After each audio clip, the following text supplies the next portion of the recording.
I've been seeing a ton of questions around which Mara build is better to play between the Hemtoxin bleed build versus the finisher build. Numerically, both are kind of close. The finisher build is a little bit better overall, but the bleed and Hemtoxin build is still competitive, and it'll at least get you into Eternal and even through some of the early Eternal stages. So then why is it that even if the numbers are pretty close, that it's still preferred to play the finisher build? The answer is in the finisher build's pretty unique damage profile. So finisher build is, as you know, you kind of alternate between using your AoE finisher in single target and your single target finisher in AoE, and it kind of amplifies both aspects of the build where you get really good AoE and you get really good single target. So because you're using your single target finisher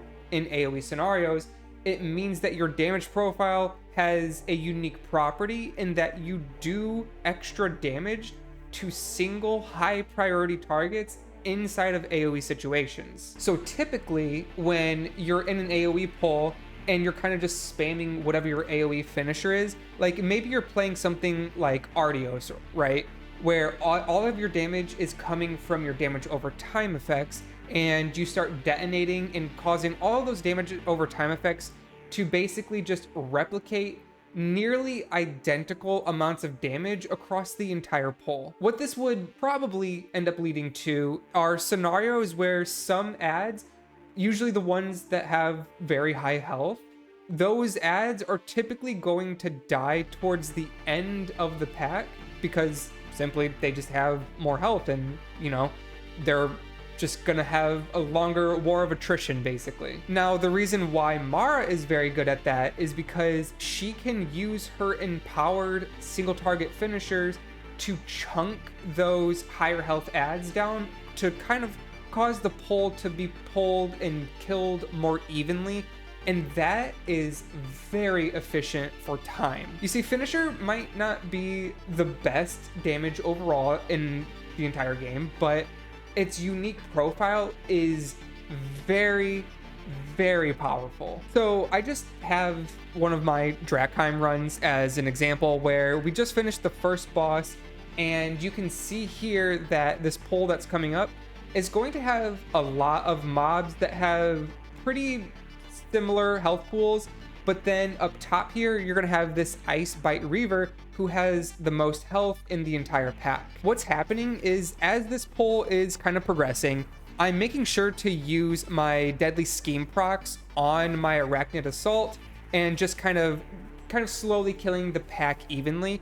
But then what I'm doing is anytime I have my empowered Queen's Fangs up, I'm kind of making sure to spread the damage across this pack. So as you can see here, I'll freeze it here, the Icebite Reaver again has the most health. The Pillagers are nearing death, so I don't want to send any Queen's Fangs into them because then they empower. This Bleak Frost Slaver is also a little bit healthier.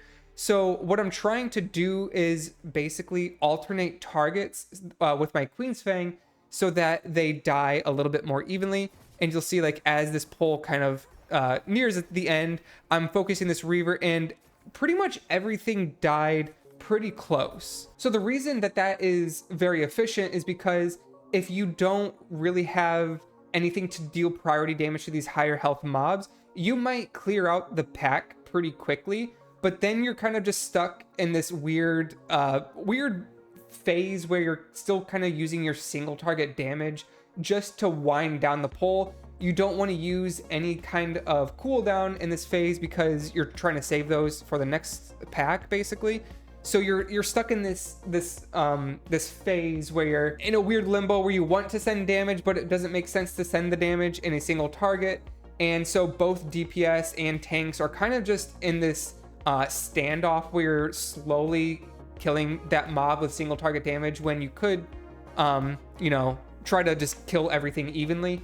And that killing everything evenly is what makes Mara so freaking strong when you're playing the finisher build. So just another example to illustrate the point, you can see everything in this pull is dying pretty consistently. You're going to see that I'm primarily targeting down the Mystic though, because that's a high priority kill. And otherwise, I'm just kind of tabbing between targets and sending my empowered Malevolence Queen's Fangs into those targets to try to whittle them down evenly. And by the end of this pull, even though this Bleak Frost Slaver had the highest health, everything is basically dying around the same time, making this very efficient for timing. The other thing that makes finisher build extremely powerful and more preferred over the Hemtoxin bleed build is the burst potential of the finisher build's ultimate. If you don't already know, Mara's ultimate clones will replicate any sort of damage and buffs that she had when she cast her AoE or single target finishers. This means if you really need to prioritize killing a mob very quickly, you can use all of those empowered Queen's Fangs buffs to simply delete and add. So in this pull, you're gonna see that we maybe did something a little risky. We pulled a lot of casters, but I'm gonna pop my ultimate and just start ascending here and try to delete this pack as quickly as possible, primarily targeting the Arsonist and the Mystic. And it just makes these pulls so much easier, and it's very good for massive pulls. So really try to coordinate when your ultimate is ready so that the tank knows that they can do a really big pull, and then you will most likely delete that pack. The final thing that is really excellent about the finisher build and why it's a little bit stronger is that it has on-demand burst. So unlike Hemtoxin, you don't really have any sort of RNG tied to your burst. You just kind of have to prepare it a little bit, and you have to be a little bit more aware. So in this situation that I have pulled up here, we're on the Drakheim last boss, and if you don't already know, this main mechanic here is that these little totems will spawn, and there's one orb in these of these 4 orbs that have a symbol that doesn't match what these totems are showing, and you have to destroy the orb that doesn't match a symbol. And then if you also notice, I went into this phase with a pre-planned deadly scheme in 2 of my Malevolence Queen's Fangs buffs. So I'm basically ready to try and delete this orb. And you're gonna see that I'm taking a second to just figure out which one it is. I failed there. I tried to click the orb. It didn't let me target it to Shadow Step, so it kind of took away some of my my mobility. But you can see I very quickly was able to almost get there and delete that orb just by myself. So that's kind of one of the main draws of playing the finisher build, is that you can prioritize when your burst is coming out, or you can pre-plan when your burst is coming out. You can have that moment of burst when you need it, exactly when you need it. So it's just very powerful. If there's any other questions, let me know down in the comments below. As always, thanks for your support. But this was goobertroy. Thanks for watching, and I hope you all have a wonderful day.